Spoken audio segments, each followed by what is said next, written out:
오늘 오후에 하나님이 우리에게 주시는 말씀은 빌립의 전도 여행입니다. 지난주에 이제 누가 죽었죠? 스테반이 죽었죠. 그 죽음이 남긴 게 무엇이었습니까? 기억하십니까? 스테반은 하나님이 성전 하나에 매여 계신 분이 아니라고 설명했습니다. 그리스도로 인해 모이는 곳이 진짜 성전의 의미를 가진다라고 말을 했죠. 그 얘기를 좀 더 깊게 생각해 보면 지금 이 당시의 교회 역시도 예루살렘 교회만으로 끝나선 안 된다는 것입니다. 스데반을 통해 더 많은 지역에 하나님 나라를 세울 교회가 세워지는 시간표를 하나님이 스데반의 죽음을 통하여 시작하신 것이죠. 8장 1절에 사울은 그가 죽임을 당함을 마땅히 여기더라. 그 날에 예루살렘에 있는 교회에 큰 박해가 있어 사도 외에는 다 유대와 사마리아 모든 땅으로 흩어지니라. 여기서 중요한 게 있습니다. 사도 외에는 다 유대와 사마리아 땅으로 흩어졌다라고 합니다. 지금 5천 명 가까이 됐었는데 이제 다시 12명이 되었네요. 물론 그 정도는 아닌 것으로 보이지만 5천 명이나 됐었는데 숫자가 엄청나게 줄었습니다. 그럼 교회가 망했네요? 아닙니다. 하나님은 시작하세요. 교회는 사람의 숫자로 하나님의 역사를 판단하는 게 아닙니다.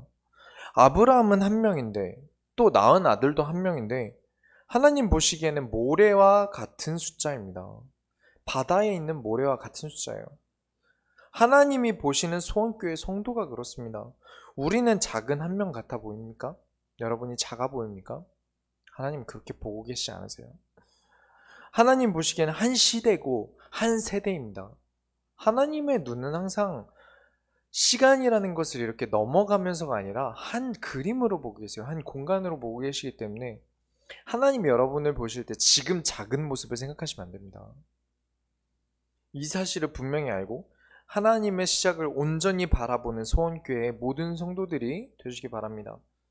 첫 번째로 말씀을 따라가는 것은 나의 정체성입니다. 오늘 오전에 정체성을 얘기했죠? 말씀 따라가는 게 여러분의 정체성입니다.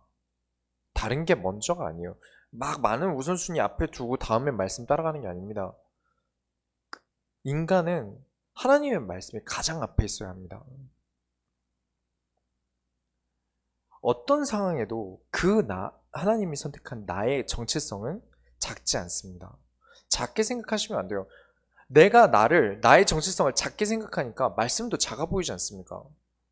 하나님의 말씀에 대한 나의 정체성을 크게 느끼고 자존감이 높다면 말씀도 작게 느끼지 않을 거예요.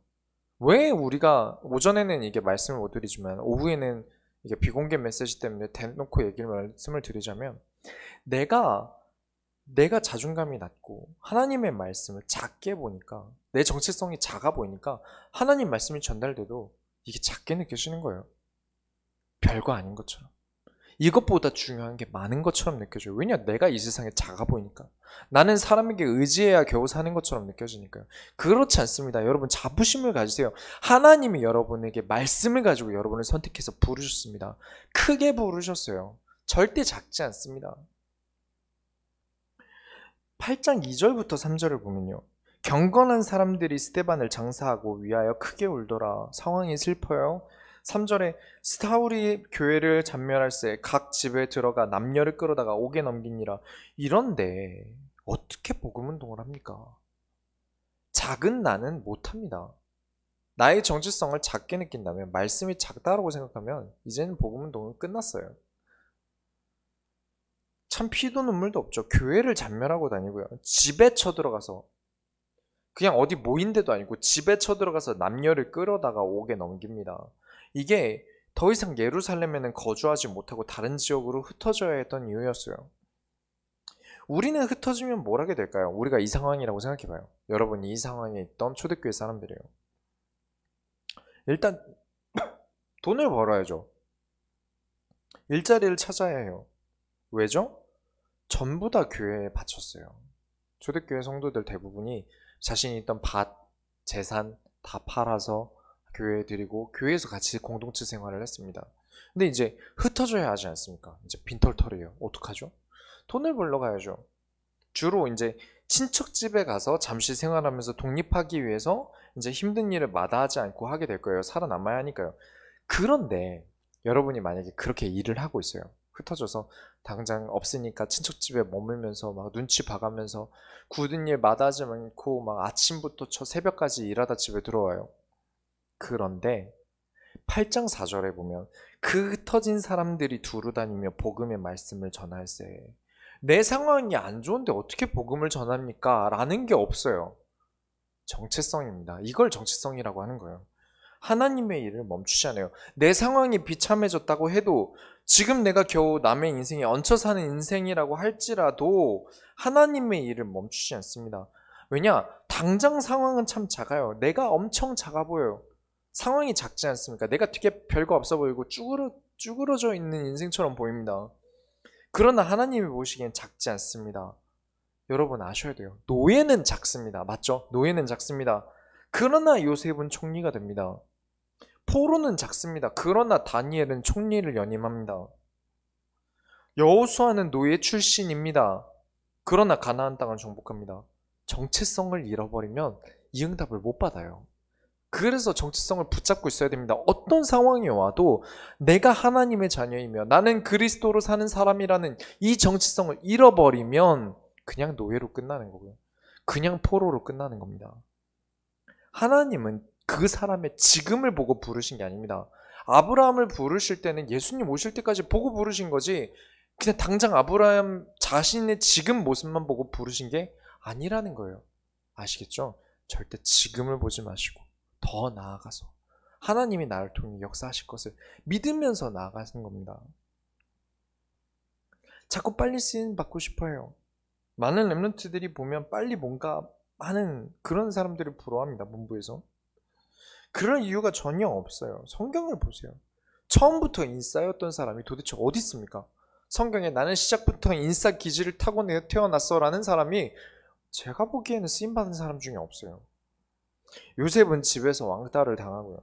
다윗은 아빠가 사람 취급을 안 합니다. 다 분명 사람이 보기에는 작은 자였어요. 그러나 하나님은 작다고 보지 않으시고 부르신 겁니다. 여러분은 절대 나를 작은 자라고 보시면 안 됩니다. 하나님이 여러분을 작은 자라고 보지 않고 부르셨는데 내가 자꾸 작다 그래요. 그래서 노예가 되고요. 그래서 사는 게 지옥이 되는 겁니다. 오전에도 말씀드렸죠. 내가 세상에 치여가면서 정체성을 잃으면 노예가 아니었어도 노예가 되는 겁니다. 지배를 당해버려요. 내가 비록 환란에 의해 흩어졌다고 해도 초대교회 제자들은 정체성을 잃지 않았다는 것이죠. 그 결과는 지금 우리가 이렇게 앉아서 편하게 성경을 보고 있지 않습니까? 그들이 하나님의 말씀의 정체성을 잊지 않았기 때문에 지금 우리가 여기서 말씀 운동할 수 있는 겁니다. 여기까지 응답받은 거예요. 그 사람들은. 여러분이 그 응답을 받으셔야 합니다. 여러분은 결코 작지 않습니다. 두 번째로 사마리아 성에 내려갑니다. 빌립이 8장 5절부터 6절에 빌립이 사마리아 성에 내려가 그리스도를 백성에게 전파하니 무리가 빌립의 말도 듣고 행하는 표적도 보고 한마음으로 그가 하는 말을 따르더라. 빌립이 사마리아 성에 들어가서 그리스도를 전파했는데 역사가 일어났구나 정도로 이제 생각하시죠. 그 정도로 생각하기 쉬워요. 근데 문화가 중요하지 않습니까? 저는 특히 문화사역자라고 꼭 말을 하는 사람 아닙니까? 어딜 갔느냐가 되게 중요해요. 사마리아에 들어갔어요. 사마리아라는 지역은요. 그 지역적으로 그 지역 사람들은 사람 대우를 못 받는 곳입니다. 북이스라엘이 아수르에 인해 멸망을 당하고 사마리아가 수도였기 때문에 사마리아에 있던 남자들을 다 포로로 끌고 가고 다른 나라 사람들 바벨론이나 이런 사람들의 남자들을 다 끌어다가 그 사마리아 지역에다가 뿌렸어요. 그러면 남아있는 여자들이 있을 거 아닙니까? 그럼 여자들은 왜 포로를 안 끌고 갔죠? 데려가다가 죽어요. 노예상인 입장에서는 돈이 안 돼요. 그렇죠? 고생하고 먹을 것도 잘 안 주는데 살아남아야 되는데 여성들은 끌고 가기가 힘드니까 그래서 여성들은 이렇게 데려가지 않고 남자들만 포로로 노예로 끌고 갔습니다. 그리고 바벨론에 있던 남자들이 들어왔어요. 생계를 유지하고 살아남아야 하기 때문에 여자 혼자서 살아남기 힘든 세상 아닙니까? 그래서 이제 그 다른 나라 사람들과 결혼을 하기 시작했어요. 그러면서 모세가 지키라고 했던 것을 지키지 못하게 되었죠. 그 이스라엘 민족이라는 혈통이 무너져 버린 도시가 사마리아입니다. 그래서 사마리아는 언약을 지키지 못했다고 해서 사람 취급을 하질 않았어요. 왜 이 말씀을 드리냐면 지금 아까 말씀드렸죠? 빌립은 집사지 사도가 아닙니다. 돈을 벌어야 돼요. 상황이 특히 7집사 중 한 명이었기 때문에 전부를 드렸어요. 그럼 당장 돈을 벌러 가야 되는데 정말 돈도 안 되는 사마리아에 갑니다. 인도받은 사람이라는 거예요. 말씀 따라 간 사람이라는 겁니다. 그래서 경제를 따라서 돈을 따라서 움직이는 게 아니라 하나님의 말씀을 따라서 하나님의 인도를 따라서 전도 운동을 합니다. 그게 여러분의 정체성이에요. 우리는 돈을 따라가는 사람이 아닙니다. 말씀을 따라가는 사람입니다. 그렇게 해서 인도를 받았어요. 사마리아 성에 들어갑니다. 그랬더니 7절부터 8절에 많은 사람에게 붙었던 더러운 귀신들이 크게 소리를 지르며 나가고 또 많은 중풍병자와 못 걷는 사람이 나으니 그 성에 큰 기쁨이 있더라. 사도들만 일으킬 수 있던 기적인 줄 알았는데 평신도였던 빌립이 가능합니다. 하나님이 역사하셨다는 겁니다. 사람이 절대 무슨 수로 귀신을 내어쫓습니까? 그리스도 이름이면 내어쫓을 수 있는 게 맞습니다. 그러나 그 선택은 그 이름이 하시는 겁니다. 내가 하는 게 아니에요. 빌립이 가능했던 이유는 하나님의 인도를 받아서 하나님의 역사 가운데 동참했고 그 중에 빌립을 쓰셨을 뿐입니다. 그래서 우리는 항상 인도받는 정체성 잊지 않으셔야만 합니다. 그렇게 되니까 어떻게 됩니까? 오늘 오전에 인도 안 받고 정체성 잃어버린 사람들, 사사시대 사람들 얘기를 했어요. 어땠습니까? 노예고 비참하고 나쁜 얘기밖에 안 나오고 삶이 지옥이고 밖에 안 나왔는데 8절에 그 성에 큰 기쁨이 있더라. 인도받는 자는 기쁨이 있을 수밖에 없습니다. 여러분 인생에 기쁨이 필요하십니까? 즐거우시고 싶으시죠? 여러분 인생에 낙이 없습니까? 말씀을 따라가면 그 속에 큰 기쁨이 있는데 사사 때처럼 눈을 잡고 다른 데 돌리고 사람에게 돌리고 나에게 돌리고 말씀을 떠나고 하나님을 떠나니까 기쁨이 차질 않는 겁니다. 병이 들어요. 아무리 먹어도 아무리 살이 쪄도 배가 고픈 것처럼. 세상이 주는 기쁨은 그런데 사마리아 성에 하나님의 큰 기쁨이 임합니다. 세상이 줄 수 없는 기쁨이 여러분에게 말씀의 인도를 받음으로 가득하시기 바라요. 그리고 세 번째로 자칭 큰 자라 하는 사람이 나옵니다. 8장 9절부터 11절에 그 성에 시몬이라 하는 사람이 전부터 있어 마술을 행하여 사마리아 백성을 놀라게 하며 자칭 큰 자라 하니 낮은 사람부터 높은 사람까지 다 따르며 이르되 이 사람은 크다 일컫는 하나님의 능력이라 하더라. 오랫동안 그 마술에 놀랐으므로 그들이 따르더니 자신을 크다고 합니다. 나는 하나님의 능력을 가졌다고 떠드는 건 저는 사기꾼으로 봅니다. 저는 사기꾼입니다 라고 말을 하고 있는 걸로 여러분은 보셔야 합니다. 주로 누가 그러죠? 이단이 그럽니다. 내가 손을 얹고 기도하면 다 낫는다. 영적인 힘이 있는 목회자, 영성 있는 목회자는 따로 있다. 그래서 기도원 가서 빡세게 성령 충만 달라고 기도하지 않습니까? 그게 잘못된 거예요. 정말 잘못된 겁니다. 죄송하지만 저는 그건 진짜 아니라고 봅니다. 이사야 60장 22절에 작은 자가 천을 이루고 약한 자가 강국을 이루는 게 하나님의 능력입니다. 그런데 스스로 자신을 높다 크다 말하는 게 어떻게 정상입니까? 나는 낮지만 나는 작지만 하나님께서 이루신다고 믿는 겁니다. 나는 부족하지만 하나님은 나의 정체성을 크게 두시고 나를 부르셨다라고 믿는 겁니다. 그런데 대놓고 나는 큰 자야. 난 능력 있어. 나에게 헌금 내봐. 내가 다 하게 줄게. 내 눈을 바라봐. 라인 나오. 하고 있는 거죠. 정신이 나간 겁니다. 그래서 영적인 힘을 달라고 막 성령 충만 가지고 하나님 주여 부르짖으면서 나무 뽑아야 된다고 가르치고 어디 도대체 성경이 정말 성경 내다 버린 겁니다. 그건. 그래서 이단의 특징이란 게 이런 겁니다. 나를 크다고 말하고요. 자기 잘난 척한다고 설교대에 올라가고요. 그 목회자는 거르셔야 합니다. 12절부터 13절에 빌립이 하나님 나라와 및 예수 그리스도의 이름을 관하여 전도함을 그들이 믿고 남녀가 다 세례를 받으니 시몬도 믿고 세례를 받은 후에 전심으로 빌립을 따라다니며 그 나타나는 표적과 큰 능력을 보고 놀라니라. 여기 이제 사람이 이 시몬이라는 사람이 세례를 받고 전심으로 빌립을 따라다니는데 따라다니는 이유가 있습니다. 그 이유는 조금 이따가 이제 살펴보도록 하고요. 이제 전도와 은사에 대해서 보겠습니다. 이제 이단에 대해서 조금 윤곽이 잡히지 않습니까? 네, 우리가 잘 알아야 되는 건 이 이단을 구분하기 위해서는 전도라는 것과 은사라는 것도 구분을 하셔야 됩니다. 첫 번째로 평신도 전도가 가장 먼저 시작돼야 합니다. 이거 되게 중요한 거예요. 전도 역사에 대해서 굉장히 중요한 비밀 중 하나가 평신도 전도입니다. 여러분이 굉장히 중요해요. 진짜 중요합니다. 이 14절을 보면요. 빌립을 통해 사마리아도 하나님의 말씀을 받았다 함을 듣고 이제 사도들이 내려갑니다. 예루살렘과 사마리아는 이제 가까운 옆 동네가 아니에요. 걸어서 좀 많이 가야 합니다. 사도들은 지병 수배를 받았을 것으로 봐요. 쉽게 이동할 수가 없는 것이죠. 어디를 이동하기가 쉽지가 않아요. 특히 베드로 같은 사람은 대제사장 앞에서 한 2번이나 서 있던 사람입니다. 그래서 서기관들과 대제사장이 다 얼굴을 알지 않습니까? 그래서 먼저 누군가가 말씀 운동을 이제 펼 수가 없는 것이죠. 돌아다니면서 사도들이 더 이상 말씀 운동과 전도 운동을 할 수가 없게 된 겁니다. 그래서 먼저 누군가가 말씀 운동을 펴서 사도들이 가도 이제 누가 고발하거나 큰 문제 되지 않을 때 갈 수 있게 되는 것이죠. 그렇다면 우리는 의문을 품어야 합니다. 하나님이 왜 그러셨을까요? 사도들이 가장 전도하러 많이 다녀야 하는데 왜 사도들의 전도문을 막으셨을까요? 전도운동은 평신도가 가장 중요한 열쇠이기 때문에 그렇습니다. 그걸 가르치기 위해서 그래요. 목사가 들어갈 수 있는 현장은 한정되어 있어요.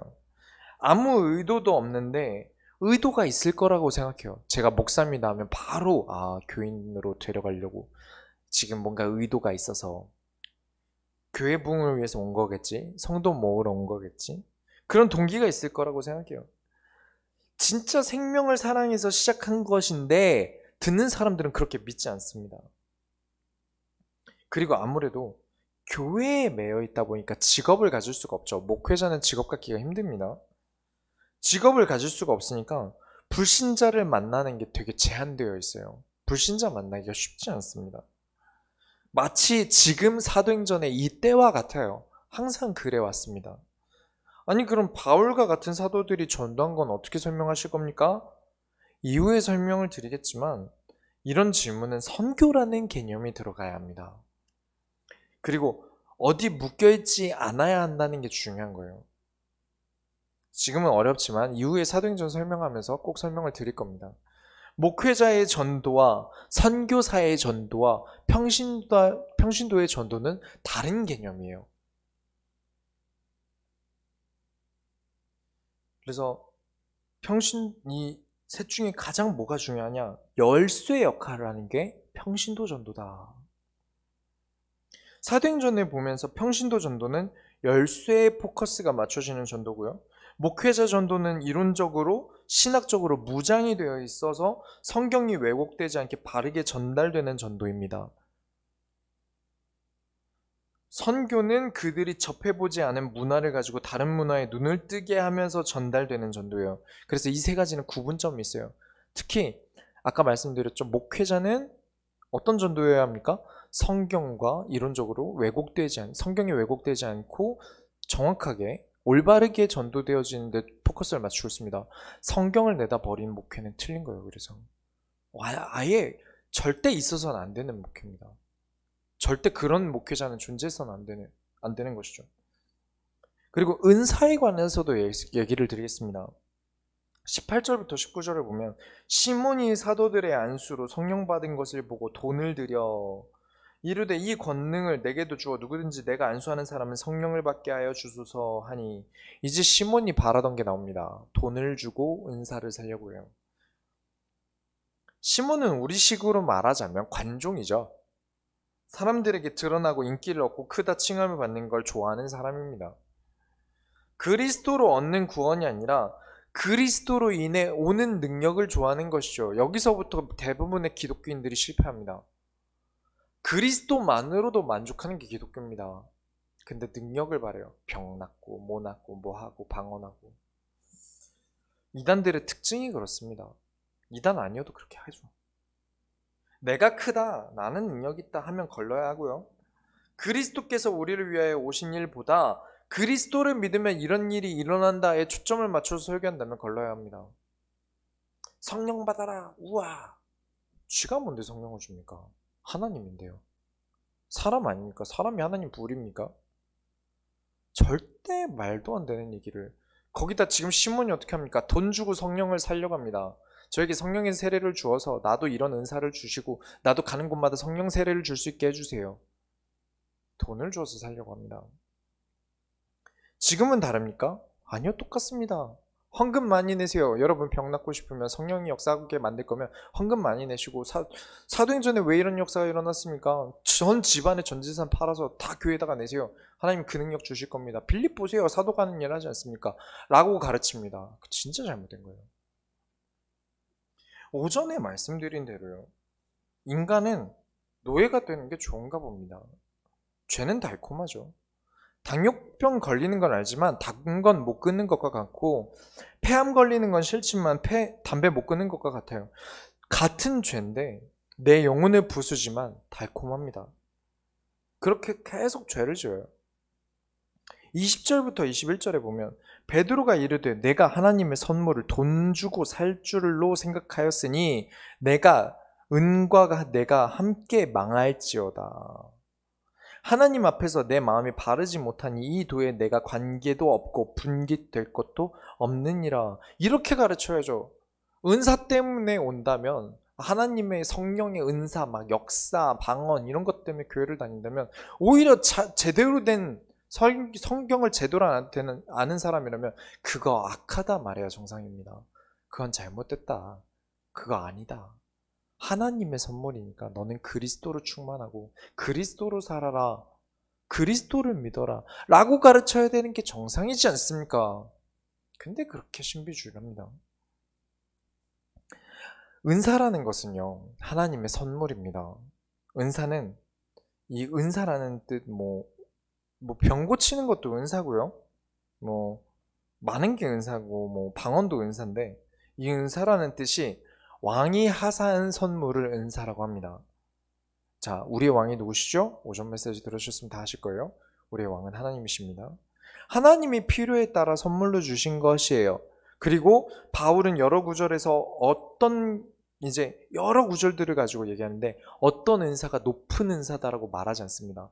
방언의 은사가 더 높다, 예언의 은사가 더 높다가 아니라 모든 은사는 다 하나님이 주신 것이기 때문에 높고 낮음이 없다라고 가르칩니다. 근데 이 은사라는 게 병치유하고 뭔가 되게 특별한 은사가 있는 걸 은사라고 자꾸 생각을 하세요. 근데 그런 게 은사가 아닙니다. 왕 되신 하나님이 하나님 나라를 이루기 위해서 하사하신 선물이 은사예요. 저 같은 경우는 성경과 음악이 저의 은사라고 볼 수 있습니다. 가장 관심을 많이 가졌고 가장 사랑하고 있으니까요. 이게 은사입니다. 하나님이 하나님 나라를 이루기 위해서 주셨으니까요. 여러분이 지금 이 얼굴로 태어난 거 은사입니다. 하나님이 이 땅에 하나님 나라를 이루기 위해서 이 얼굴을 주신 거니까요. 내가 지금까지 태어난 것, 내가 살아온 것 다 은사입니다. 하나님이 이유가 있어서 하신 거니까요. 근데 이걸 자꾸 버리고 뭔가 다른 특별한 은사를 쫓아다녀요. 그래서 잘못됐다는 겁니다. 은사는 쫓아다닐 게 아니에요. 나에게 주신 것, 하나님이 나에게만 주신 것, 하나님의 소원을 두고 하나님 나라를 이루기 위해서 주신 게 은사입니다. 그 은사를 자꾸 왜곡해요.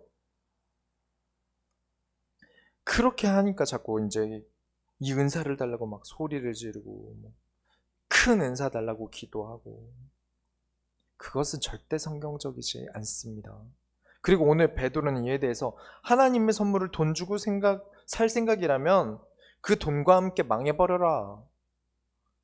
그리고 내 마음이 바르지 못하다고 22절에는 악하다고 23절에는 악독이 가득하여 불의의 메인바 되었다라고까지 말합니다. 얼마나 심한 욕입니까?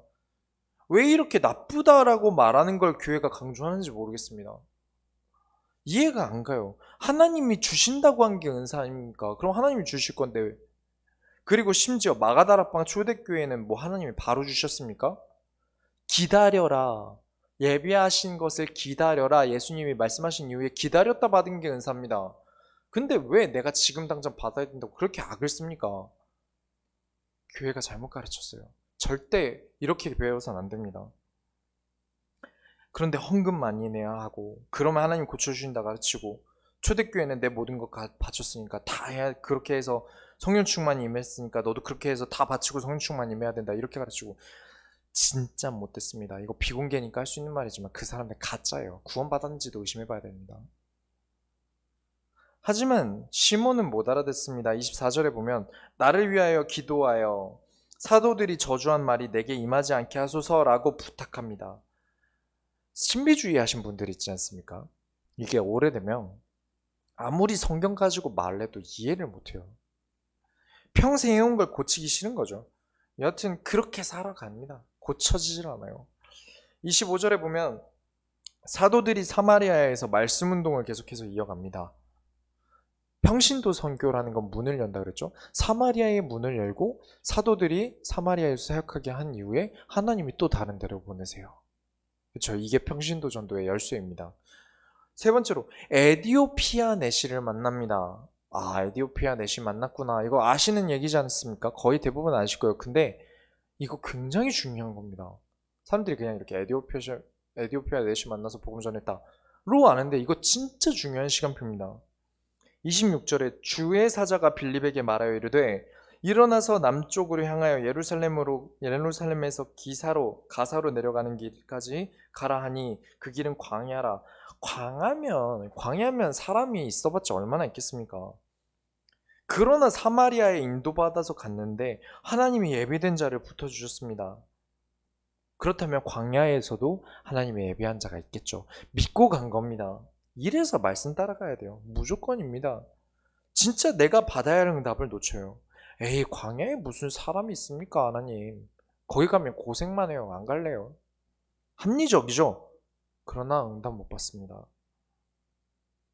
아유, 날도 더운데 거기서 지나가는 사람한테 말 걸어도 싫어합니다. 광야는. 거기서 무슨 전도를 합니까? 하면 절대 응답 못 받습니다. 얼마나 큰 손해를 보시는지 아십니까? 이게 이 에디오피아 내시를 전도한 건 이제 최초로 첫 이방인이 그리스도의 이름으로 구원을 얻는 장면입니다. 첫 이방인입니다. 초대교회 역사상. 근데 이 첫 이방인이 심지어 비슷한 인종도 아니에요. 흑인입니다. 에디오피아 흑인이에요. 선교의 첫 시작이 흑인입니다. 모든 고정관념을 깨는 사건이에요. 평신도가 가서 세례를 주는데 성령으로 세례를 주는 사건이고요. 에디오피아의 흑인에게 복음이 전달되고 그것도 이방인이죠. 더 중요한 건 유대인들의 구원에 대한 개념은 할례에 있습니다. 할례를 되게 중요하게 생각해요. 근데 내시는 아시다시피 거세를 당한 사람이에요. 할례를 받을 수 없는 사람이 구원을 받은 겁니다. 너무 중요한 거예요. 지금까지 초대교회와 성전과 유대인들이 가지고 있던 모든 개념이 박살나는 사건이에요. 이방인, 흑인, 거기다 거세당해서 이제 할례를 받을 수 없는 사람, 이 사람이 구원을 받은 사건입니다. 하나님의 큰 역사죠. 첫 시작입니다. 초대교회가 선교와 교회를 세우는 데 있어서 모든 것을 박살낸 사건이에요. 구원은 엄청 기적적인 일입니다. 인간이라면 인종, 성별, 신체의 하자 그 어떤 것도 상관없이 구원받을 수 있다라는 증거입니다. 27절부터 28절에 일어나 가서 보니 에디오피아 사람 곧 에디오피아 여왕 간다게의 모든 국고를 맡은 관리인 내시가 예배하러 예루살렘에 왔다가 돌아가는데 수레를 타고 선지자 이사야의 글을 읽더라. 간다게라는 말은 우리가 애굽 왕을 바로라고 부르고 로마 왕을 가이사라고 부르는 것 같이 에디오피아 왕을 이제 간다게라고 불렀어요. 사람 이름이 아닙니다. 광야는 더워서 말 걸어도 짜증날 텐데 이게 또 고위 권력자의 수레 아닙니까? 편하게 가던 중이었어요. 하나님이 예비하신 거죠. 그래서 29절부터 30절에 성령이 빌립더러 이르시되 이 수레로 가까이 나아가라 하시거늘 빌립이 달려가서 선지자 이사야의 글 읽는 것을 듣고 말하되 읽는 것을 깨닫느냐. 하나님, 이방인에게 어떻게 복음을 전합니까? 가보니까 흑인이던데요. 어떻게 흑인한테 복음을 전합니까? 인도받지 않는 사람이라면 그랬을지 모르는데 빌립은 군말 없이 합니다. 여러분, 이게 정체성이에요.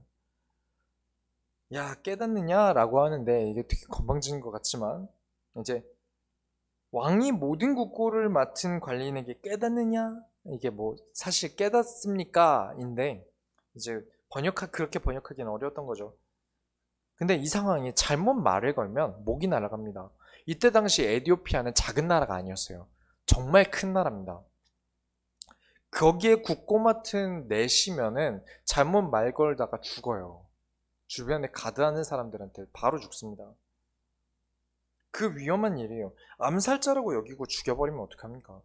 그러나 하나님은 이미 예비해 두신 것이죠. 그러나 거기다가 이제 하필 읽고 있는 이사야서 내용이 기가 막힙니다.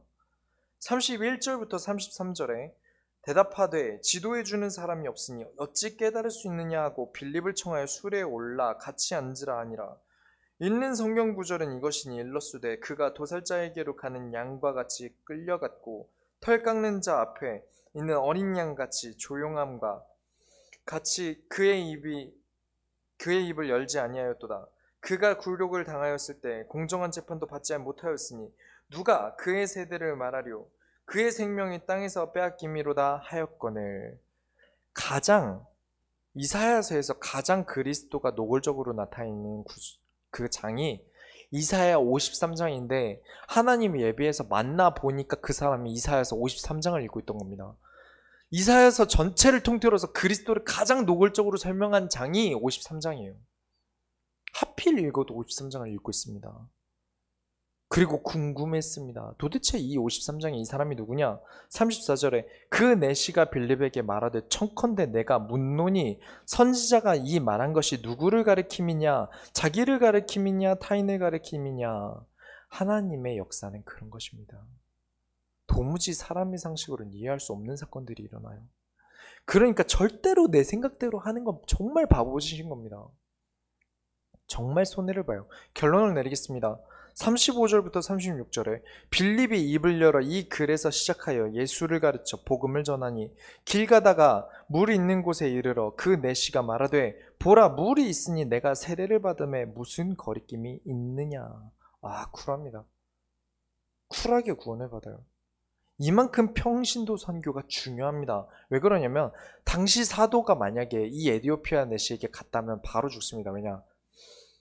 지명수배자 아닙니까? 바로 가드를 쳐야 돼요. 그리고 못 오게 막았어야 돼요. 근데 평신도기 때문에 가능했던 일입니다. 교회에 묶이지 않았고요. 교회에 묶이지 않고 자유롭게 이동할 수 있었기 때문에 이 광야까지 갈 수 있었던 것이고 에티오피아 내시도 만날 수 있었던 것입니다. 그리고 39절에 빌립은 하나님이 이끄는 대로 인도를 받고요. 내시도 기쁘게 돌아갑니다. 여러분은 그래서 반드시 명심하셔야 합니다. 목사님만 말씀을 따라가야 하는 사람? 말씀을 따라가는 게 직업? 절대 아닙니다. 그렇게 보일 수 있지만 평신도도 성경을 잘 알아야 하고요. 평신도는 현장에서 말씀을 따라 인도를 받아야 합니다. 우리가 오전에 암울하고 어두운 사사기를 보지 않았습니까? 사사기는 기쁜 나쁜 얘기만 가득한데 당연하죠. 말씀을 안 따라가는데 어떻게 기쁜 일이 있겠습니까?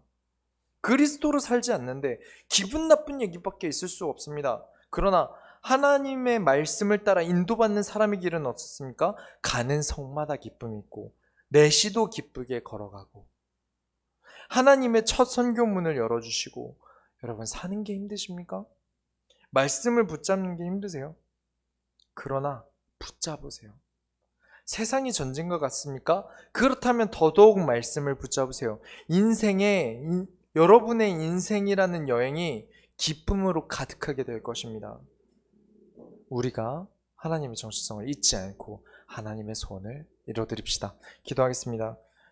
하나님, 오늘 하루 종일 하나님의 말씀을 따라가야 하는 나의 정체성을 깨닫습니다. 절대 나는 작은 존재가 아님을 알게 하셔서 이 세상에 큰 자로 쓰임받을 수 있도록 작은 나를 하나님께서 사용하여 주옵소서. 말씀에 이끌려 살아가는 모든 소원교회의 성도들이 되게 하여 주옵소서.